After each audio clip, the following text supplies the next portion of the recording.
The Watsons by Jane Austen. The first winter assembly in the town of D in Surrey was to be held on Tuesday, October the 13th, and it was generally expected to be a very good one. A long list of country families was confidently run over as sure of attending, and sanguine hopes were entertained that the Osbornes themselves would be there. The Edwards' invitation to the Watsons followed, of course. The Edwards were people of fortune who lived in the town and kept their coach. The Watsons inhabited a village about 3 miles distant, were poor and had no close carriage. And ever since there had been balls in the place, the former were accustomed to invite the latter to dress, dine, and sleep at their house on every monthly return throughout the winter. On the present occasion, as only 2 of Mr. Watson's children were at home, and one was already necessary as companion to himself, for he was sickly and had lost his wife, one only could profit by the kindness of their friends. Miss Emma Watson, who was very recently returned to her family from the care of an aunt who had brought her up, was to make her first public appearance in the neighbourhood. And her eldest sister, whose delight in a ball was not lessened by 10 years' enjoyment, had some merit in cheerfully undertaking to drive her and all her finery in the old chair to D on the important morning. As they splashed along the dirty lane, Miss Watson thus instructed and cautioned her inexperienced sister. "I dare say it will be a very good ball, and among so many officers you will hardly want partners. You will find Mrs. Edwards' maid very willing to help you, and I would advise you to ask Miss Mary's Edwards' opinion if you are at a loss, for she has very good taste. If Mr. Edwards does not lose his money at cards, you will stay as late as you can wish for if he does, he will hurry you home perhaps. But you are sure of some comfortable soup. I hope you will be in good looks. I should not be surprised if you were to be thought one of the prettiest girls in the room. There is a great deal in novelty. Perhaps Tom Musgrove may take notice of you, but I would advise you by all means not to give him any encouragement. He generally pays attention to every new girl, but he is a great flirt and never means anything serious." "I think I have heard you speak of him before," said Emma. "Who is he?" "A young man, a very good fortune, quite independent and remarkably agreeable, a universal favourite wherever he goes. Most of the girls hereabouts are in love with him or have been. I believe I am the only one among them that has escaped with a whole heart, and yet I was the first he paid attention to when he came into this country 6 years ago, and very great attention indeed did he pay me. Some people say that he has never seemed to like any girl quite so well, though he is always behaving in a particular way to one or another."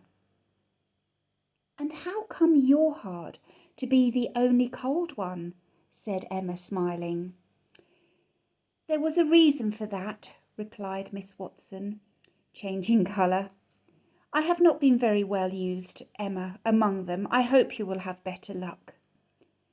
"Dear sister, I beg your pardon if I have unthinkingly given you pain." "When first we knew Tom Musgrove," continued Miss Watson, without seeming to hear her, "I was very much attached to a young man of the name of Purvis, a particular friend of Robert's, who used to be with us a great deal. Everybody thought it would have been a match. A sigh accompanied these words, which Emma respected in silence, but her sister, after a short pause, went on. You will naturally ask why it did not take place, and why he is married to another woman, while I am still single. But you must ask him, not me. You must ask Penelope.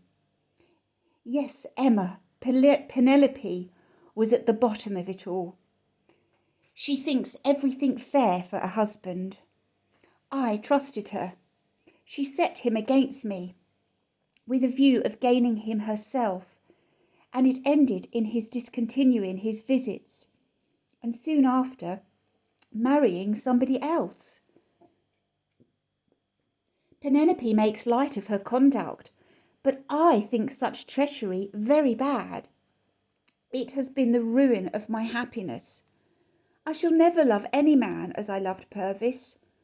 I do not think Tom Musgrove should be named with him in the same day. You quite shock me by what you say, Penelope, said Emma. Could a sister do such a thing? Rivalry, treachery, between sisters, I shall be afraid of being acquainted with her. But I hope it was not so. Appearances were against her. You do not know Penelope. There is nothing she would not do to just get married. She would as good as tell you herself. Do not trust her with any secrets of your own. Take warning by me. Do not trust her. She has her good qualities, but she has no faith, no honour, no scruples. If she can promote her own advantage, I wish with all my heart she were well married. I declare I had rather have her well married than myself. Than yourself? Yes, I can suppose so. A heart wounded like yours can have little inclination for matrimony. Not much indeed, but you know, we must marry. I could do very well single for my own part. A little company and a pleasant ball now and then would be enough for me, if one could be young for ever. But my father cannot provide for us, and it is very bad to grow old and be poor and laughed at. I have lost Purvis, it is true, but very few people marry their first loves. I should not refuse a man because he was not Purvis. Not that I can ever quite forgive Penelope. Emma shook her head in acquiescence. Penelope, however, has had her troubles, continued Miss Watson. She was sadly disappointed in Tom Musgrove, whom afterwards transferred his attentions from me to her, and whom she was very fond of, but he never meant anything serious, and when he had trifled with her long enough, he began to slight her for Margaret, and poor Penelope was very wretched. And since then she has been trying to make some match at Chichester. She won't tell us with whom, but I believe it is rich old Dr. Harding, uncle to the friend she goes to see, and she has taken a vast deal of trouble about him, and given up a great deal of time to no purpose as yet. When she went away the other day, she said it should be the last time.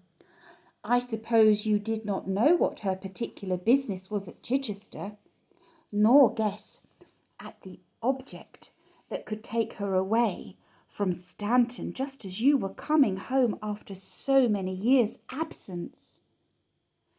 No, indeed, I had not the smallest suspicion of it. I considered her engagement to Mrs. Shaw just at that time as very unfortunate for me. I had hoped to find all my sisters at home, to be able to make an immediate friend of each. End of part 1.